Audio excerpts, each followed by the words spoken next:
Hi and welcome to Shot of Justice. The sweetest silence. The letter arrived on a Tuesday, tucked between a grocery flyer and a reminder for Gloria's upcoming dental cleaning. Thomas Abernathy, methodical as the equations he'd once solved for a living, slit the envelope with a bone-handled letter opener, a relic from their silver anniversary. The paper inside was thick, expensive, smelling faintly of lavender and betrayal. It wasn't signed, but the looping feminine script and the single sentence chilled him more than the February draft seeping under the front door. He loves the way the sunlight catches your hair on the patio at noon. The patio. Their patio, where he'd brought Gloria her morning coffee for 28 years, where they'd watched cardinals flit through the old oak, planned vacations, argued about their son Ben's college choices, and held hands in comfortable silence. Now it was a stage for someone else's intimacy, witnessed by a stranger sending anonymous grenades. Thomas didn't roar. He didn't smash China. He simply folded the letter precisely, slipped it back into its scented coffin, and placed it in the top drawer of his mahogany desk. Then he walked to the bay window overlooking that very patio, winter bare and bleak. The cold seeped into his bones, a counterpoint to the slow, sickening heat unfurling in his gut. Suspicion, long dismissed whispers at the back of his mind, crystallized into brutal certainty. Gloria's recent book club overnights that stretched into Sundays. Her sudden intense interest in Pilates downtown. The unfamiliar musky cologne ghosting her scarf last week explained away as something spritzed at the department store. The distance in her eyes, masked by brittle cheerfulness. He was a mathematician. Probability was his language. The letter wasn't proof, but it was a catastrophic coefficient, tipping the balance. The affair wasn't just possible, it was probable. Highly probable. Almost certain. He felt the structure of his life meticulously built over decades, the shared history, the quiet routines, the deep, abiding trust, grown under the weight of this new, ugly variable. Gloria returned home that evening, cheeks flushed from the cold, or exertion, chattering about her friend Margot's new grandbaby. Thomas watched her hang her coat, the one he'd bought her last Christmas, her movements fluid and unconcerned. He saw her anew, the expertly dyed chestnut hair, the careful application of makeup softening the lines around her eyes, the expensive, clingy sweater she'd bought just because. She was still beautiful, vibrant at 61, and she was lying to him. "How was your day, darling?" she asked, pecking his cheek. Her lips felt cool, impersonal. "Quiet," Thomas replied, his voice steady, betraying nothing of the tectonic shift within. "Calculated some figures. Thought about the house." "The house?" Gloria paused, pouring herself a glass of Pinot Grigio. "What about it?" "Needs a new roof soon, I suppose. Such an expense." She sighed, a sound tinged with weariness he now recognized might be directed at him, at the comfortable stagnation he represented. "Not the roof," Thomas said, turning to face her fully. His pale blue eyes, usually calm and observant, held hers. "Its value, its potential." He let the words hang, cryptic. A tiny flicker of unease crossed Gloria's face, quickly masked by a sip of wine. "Potential? Thomas, it's our home. We've lived here since Ben was in diapers." Her voice held a note of forced lightness, a hint of defensiveness. Protecting her stage, Thomas thought coldly. "Exactly," he said, offering a thin smile that didn't reach his eyes. "A lot of equity. A lot of memories." He turned back to the window, leaving Gloria staring at his back, a faint crease forming between her brows. The first seed of doubt, of discomfort, was sown. Thomas Abernathy had begun his calculation, not of forgiveness, but of consequence. The sweet, chilling arithmetic of retribution. He became a ghost in his own home. Not sullen, not angry, but profoundly, unsettlingly detached. He observed Gloria with the dispassionate eye of a scientist documenting a specimen. He noted the extra care she took with her appearance on Pilates nights, the subtle vibration of her silenced phone on the kitchen counter, the way her gaze drifted during their rare, stilted dinners. He heard the whispered phone calls late at night, muffled behind the closed door of her sewing room, now her sanctuary of deceit. He didn't confront. He catalogued. He felt the pain, a raw, grinding ache beneath his sternum, but he banked it, fueled his resolve with its cold fire. Gloria, initially unnerved by his quietude, seemed to interpret it as acceptance or perhaps weary resignation. Her guilt, if she felt any, manifested as excessive cloying sweetness, baking his favorite lemon pound cake, buying him a ridiculously expensive cashmere sweater he'd never wear, suggesting a weekend getaway he politely, firmly declined.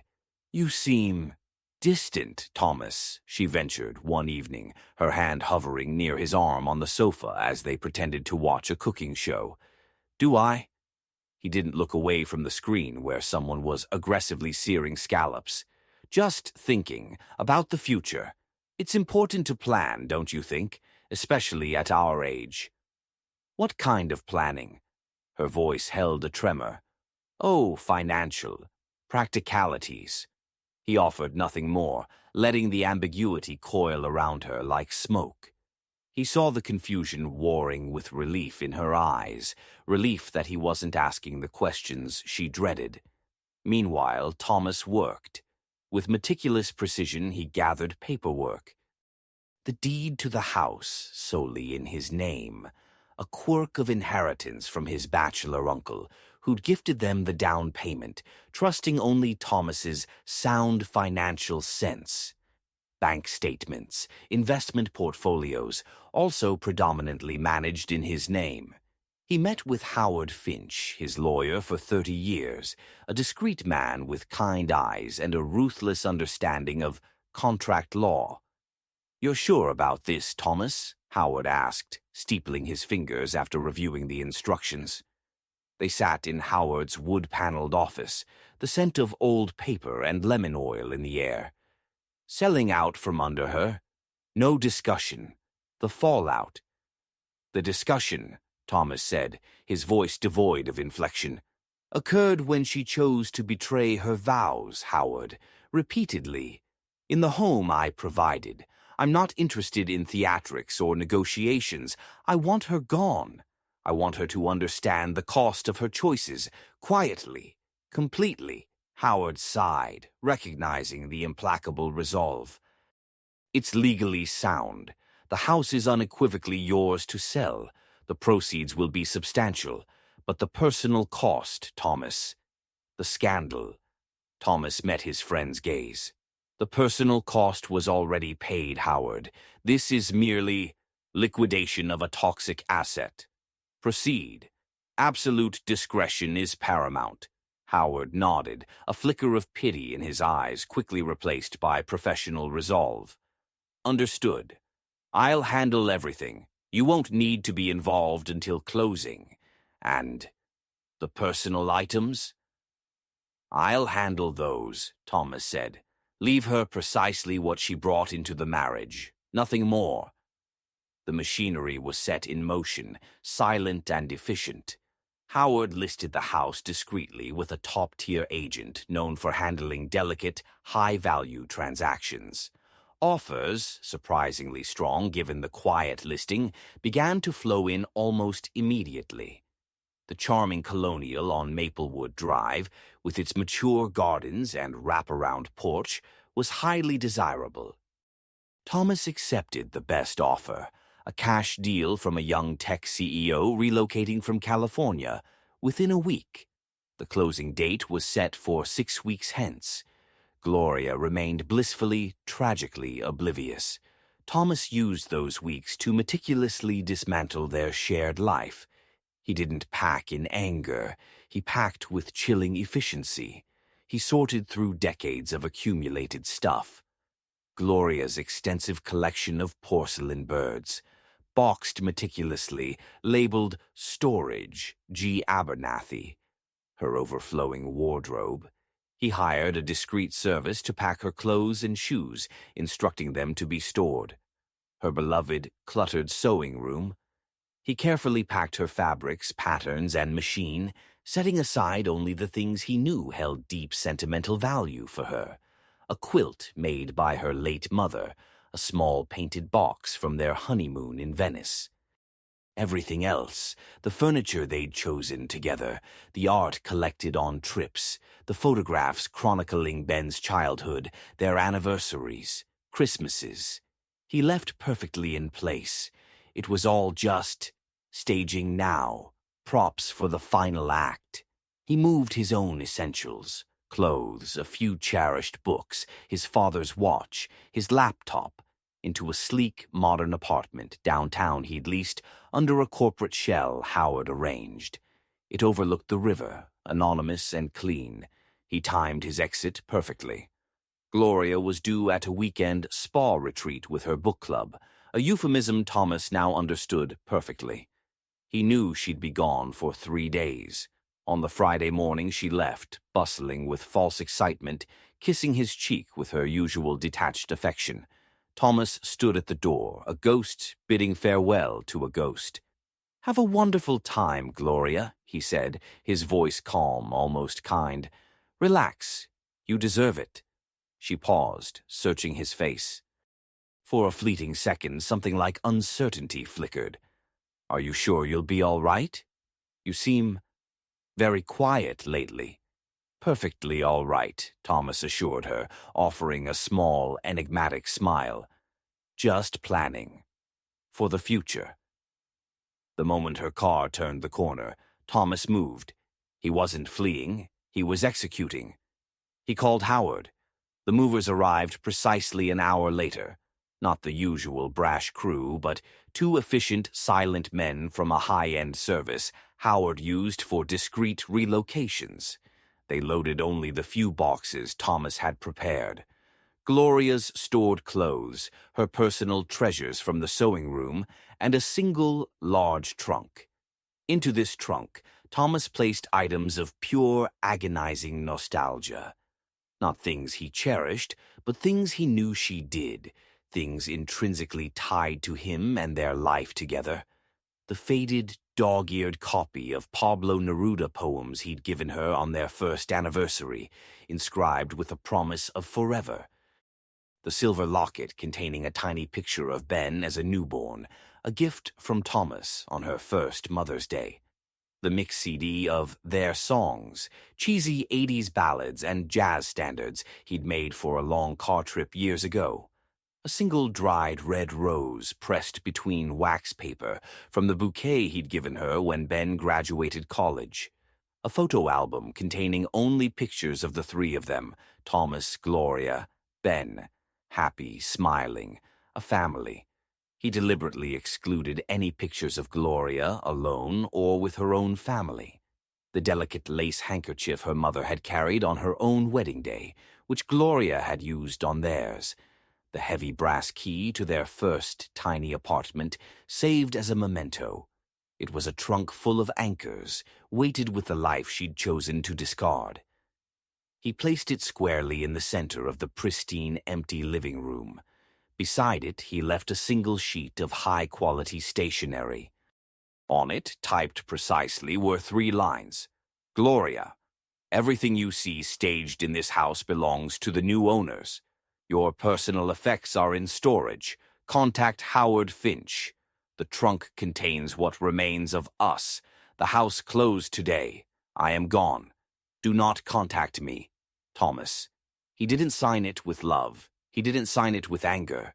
Just his name. A period. Final. He took one last look around the empty shell that had once held so much warmth, so much promise, so much pain. No regret, only a profound, icy stillness. He locked the door, slid the keys through the mail slot, and walked to the sleek black sedan Howard had arranged. He didn't look back. Gloria returned on Sunday afternoon, buzzing with a faux serenity from her spa weekend. She'd spent most of it texting him, making plans, feeling the thrilling danger of her double life. She pulled into the driveway, humming, already composing the light, breezy lie she'd tell Thomas about mud wraps and meditation. She noticed the absence of Thomas's car, but thought little of it. Perhaps he'd gone for a walk, or to the hardware store. It was the silence that struck her first as she unlocked the front door. Not just quiet, but a profound, echoing emptiness. The familiar scent of lemon polish and old wood was still there, but overlaid with something sterile, like new carpet. She stepped into the foyer. The Persian rug was gone. The hall table with its framed photos of Ben was gone. The coat closet stood open, revealing empty hangers. Her heart began a frantic drumming against her ribs. "Thomas?" Her voice, unnaturally loud in the void, echoed back at her. "Thomas, this isn't funny." She walked into the living room. Empty. Stark. Sunlight streamed through the bay window, illuminating dust motes dancing in the air. And a large, old-fashioned steamer trunk sitting incongruously in the center of the bare floorboards. Beside it, a single sheet of paper. The words on the paper hit her like physical blows. Closed today. Gone. Everything staged. Belongs to new owners. Your personal effects. Storage. Howard Finch. What remains of us. Do not contact me. The blood drained from her face, leaving her cold and trembling.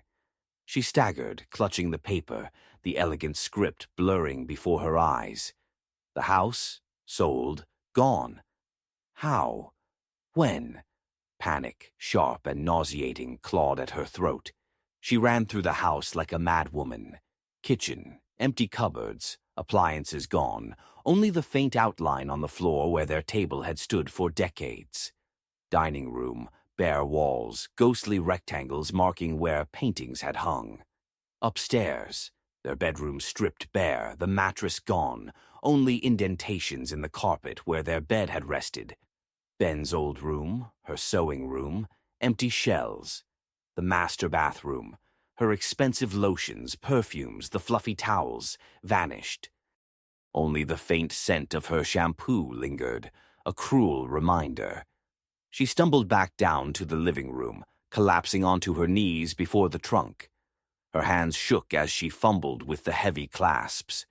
The lid creaked open, releasing a wave of stale air and forgotten memories. She saw the Neruda book, the locket, the CD, the pressed rose, each item a knife twisting in her gut. The photo album. She grabbed it, flipping open the cover. There they were, frozen in time. Thomas looking at her with adoration, Ben grinning goofily, her own face radiant with a happiness that now felt like a mockery. Page after page of their shared history, curated by him, presented as relics. The key to their first apartment. Her mother's handkerchief. It wasn't just her things, it was the skeleton of their marriage, laid bare in a box. A sob, raw and ugly, ripped from her throat. This wasn't rage. This wasn't a messy divorce battle she could fight. This was annihilation. Quiet, complete, and utterly humiliating. He hadn't yelled. He hadn't accused. He hadn't given her the satisfaction of a fight, a chance to justify, to lie again. He'd simply erased her, reduced her entire life within these walls to a trunk of painful mementos and a storage unit. The realization of his cold, calculated precision was more devastating than any outburst. He hadn't just left. He dismantled her world while she was playing mistress. The sound of a car door slamming outside jolted her. Peering through the bay window, she saw a sleek silver SUV pull up. A young couple emerged, immaculately dressed, followed by a woman in a sharp business suit carrying a clipboard, the real estate agent. Gloria scrambled to her feet, wiping frantically at her tear-streaked face, clutching the photo album to her chest like a shield. The agent, a woman named Evelyn with a polished smile, inserted a key into the lock. Gloria stood frozen in the center of the empty living room, exposed, clutching the album, the open trunk at her feet spilling its intimate contents. The young couple stepped in, their eyes wide with excitement. "Oh, Evelyn, it's even more perfect empty," the young woman breathed, her gaze sweeping the room. "You can really see the potential. The light is amazing." Her eyes landed on Gloria, then flickered to the trunk and the album. Confusion replaced excitement. Evelyn's professional smile faltered. "Mrs. Abernathy, I wasn't expecting anyone to be here. The sellers assured us the property was vacant for the final walkthrough before the new owners take possession tomorrow." "Possession?" Gloria's voice was a cracked whisper. "But this is my house." The words sounded absurd even to her. The young woman's husband frowned, looking uncomfortable. Evelyn stepped forward, her voice low but firm. "I'm afraid not, Mrs. Abernathy. The sale closed officially this morning. The sellers, Mr. Abernathy and his legal representative, handled everything. The property belongs to Mr. and Mrs. Chen now." She gestured towards the young couple. "We're just doing the final inspection. You really shouldn't be here. Was there something left behind?" Her gaze flicked meaningfully to the trunk. Gloria looked from Evelyn's professionally concerned face to the Chen's bewildered and now slightly annoyed expressions. She saw the woman look at the trunk, at the open album in Gloria's hands. A picture of Thomas smiling, Ben as a toddler.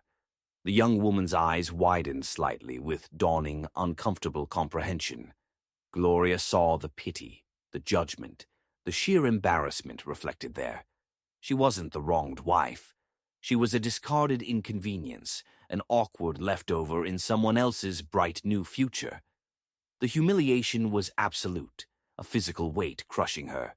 She dropped the photo album. It landed with a thud on the bare floorboards, splayed open to a picture of a family picnic a lifetime ago. Without a word, choking back another sob, Gloria turned and fled. She stumbled past the confused Chens, out the front door, into the weak afternoon sunlight. She didn't look back at the house. She couldn't. Her legs carried her down the familiar sidewalk, past neighbors' houses where curtains twitched. Where did she go? She had her car, her purse, and a key to a storage unit containing her clothes and porcelain birds. No home, no husband. Just the crushing weight of the trunk's contents and the echoing silence Thomas had left behind. She reached her car, fumbling for the keys. As she yanked the door open, she saw it, tucked under the windshield wiper. Another single sheet of expensive stationery, weighted down by a smooth gray river stone. Her hands shook violently as she pulled it free. It wasn't typed. It was handwritten in Thomas's precise, familiar script, the same hand that had written love notes, grocery lists, math equations that built bridges. The sight of it was a fresh wound. "Gloria, I trust you found the trunk. Consider it your severance package from a life you chose to devalue. The storage unit key is with Howard.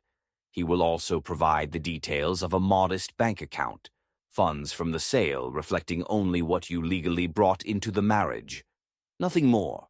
Do not mistake this for generosity. It is merely the final calculation. I know about Michael. I know about the afternoons. I know about the lies." The letter was illustrative. "You played your game on my stage. Now the stage is sold. The audience has left. Enjoy the silence. T." The world tilted. Michael. He knew everything. The letter. That lavender-scented grenade. Had it been him? A trap? A final piece of evidence? The coldness of his words, the utter lack of fury, the sheer surgical precision of his actions. It was more terrifying than any rage. He hadn't just left, he'd documented, planned, and executed her erasure with the calm efficiency of solving a complex equation. Her affair, her secret thrill, had been nothing but variables in his equation of revenge. The sweetness wasn't triumph. It was the absolute, chilling silence of his victory. She slid into the driver's seat, the note crumpling in her fist, the sound of her own ragged sobs, the only noise in the quiet car, in the quiet street, in the terrifyingly quiet ruins of her life. Thomas sat by the window of his Riverview apartment. The city lights glittered below, reflections dancing on the dark water. The silence here was different. It wasn't the heavy, expectant silence of the house filled with lies. It was empty, clean, a blank slate. He sipped a glass of single malt scotch, the peat smoke a comforting burn. He thought of Gloria finding the note on her car, pictured her unraveling. There was no surge of hot satisfaction, no vicious glee. Instead, there was a profound, almost weary sense of closure. The equation was balanced, the toxic variable removed. The house, that beautiful shell holding so much pain, was gone. He hadn't destroyed her. He'd simply removed himself and everything he had built from her destructive path. He'd forced her to stand alone in the stark emptiness she'd created. He picked up his phone, scrolling to Ben's number. He hadn't involved his son in the ugliness, protecting him as much as possible. Soon, he would need to explain, simply and without malice. Ben deserved that. Thomas typed a short message. "Son, need to talk soon. Big changes. All is well with me. Love, Dad." He hit send. Putting the phone down, he looked out again at the flowing river. It was moving on, relentless, carrying away the debris of the past. The sharpest edges of the pain were still there, a dull ache beneath the calm, but they were his pain now, unshared, untainted by her presence. The revenge wasn't sweet, it was necessary.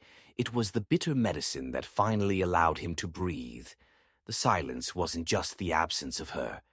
It was the space where he could finally hear himself again. He took another sip of scotch, the warmth spreading. The future was an unknown variable, but for the first time in months, it was an equation he was willing to solve. Alone.